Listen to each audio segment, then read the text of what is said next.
Alright, so in answer to your first original question, no, I would not push the button. This isn't just an arbitrary position based on, some kind of fundamental belief in the value of life, and I'm just unwilling to question that. But I think we're getting into some pretty deep philosophical territory here, and I don't think I can give an answer that you will be satisfied with. I mean, to me, this whole what you're proposing just kind of boils down to the modern crisis of the search for meaning after the collapse of tradition, and I think we got over that 60 years ago. I mean, I don't pay suffering. I don't see that as an objective thing.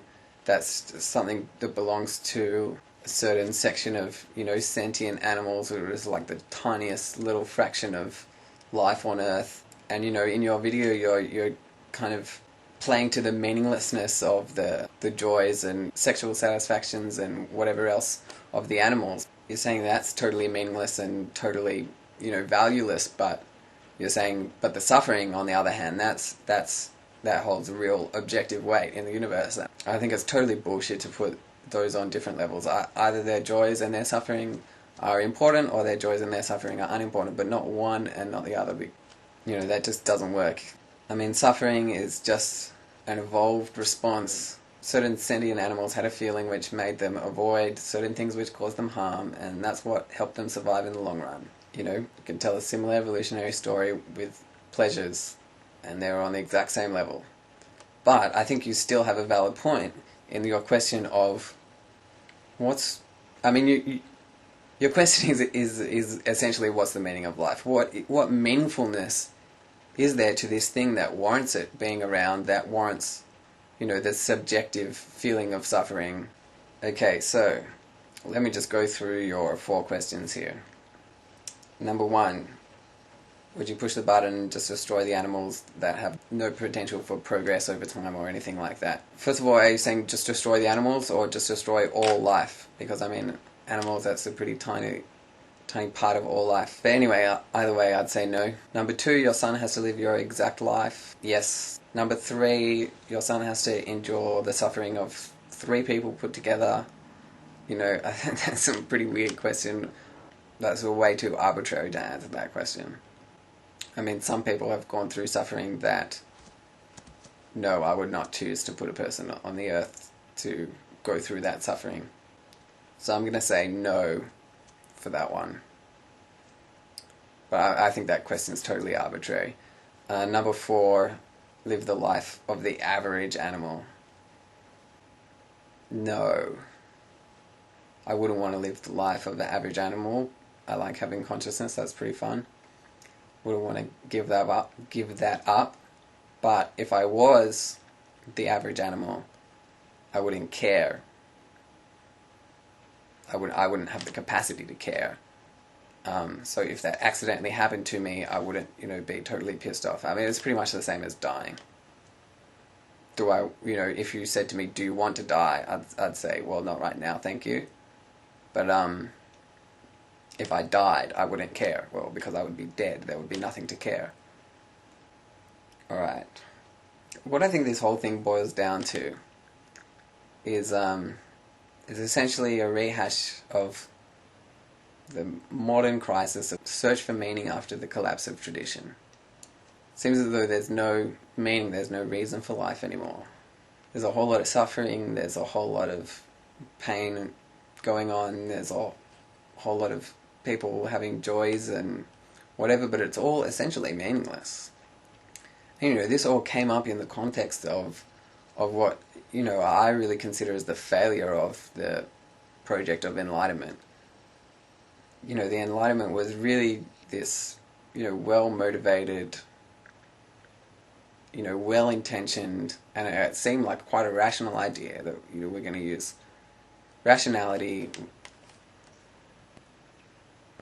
We're going to live rationally. We're going to use science. We're going to create new technologies that are going to free us up. They're going to free us, and they're going to give us more time and more material abundance. And we're going to educate everyone, and they'll be free, and they'll be independent, and we're just going to make life generally good. And that's really not what happened. And this was like a huge crisis for people, and it seems like you get to the turn of the century, the 1900s, and you've got this, historians call it the fin de siècle, kind of age of decadence.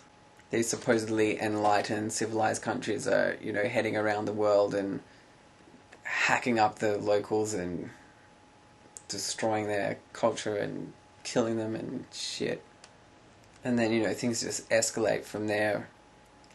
And it's really this time when all the ideals of the Enlightenment are revealed to be a double-edged sword. The technologies that were meant to free us also gave us new ways of enslavement. The things that were meant to bring about peace also served to create new weapons of, just destruction on a scale that had never been seen before. And you get to after the Second World War, after Hiroshima and after Auschwitz, and you got absurdism is just fucking running loose in the culture of Western society, because it doesn't seem to be any meaning to anything, I think the picture that you're addressing is essentially the Waiting for Godot picture of life, this meaningless, thick drudge of where crap just happens, and there's no order, there's no reason, there's no nothing. And I personally think that postmodernism is the answer. Well, it was the answer historically. A lot of people now talk about postmodernism as some destructive force, as postmodernism is a dirty word for some reason, but I mean, here we are on YouTube, on the internet. This is a postmodern paradigm right here, the paradigm of what culture is, represented by YouTube. That's a postmodern paradigm of what culture is. It's fragmented, it's distributed, it's non-hierarchical, it's self-referential. This video is self-referential. It's a discussion. That's what postmodernism says. Life is a discussion. So no, I wouldn't push that button. I wouldn't get rid of life. Yeah, it's ugly. Yeah, there's suffering, and there's also joys that are kind of meaningless in the grand scale of things. But so what? What is meaningful in the grand scale of things? Nothing. So why is that a motivation for destruction? That seems like a liberation to me. The complete meaninglessness of life, the collapse of tradition shouldn't be a source of despair.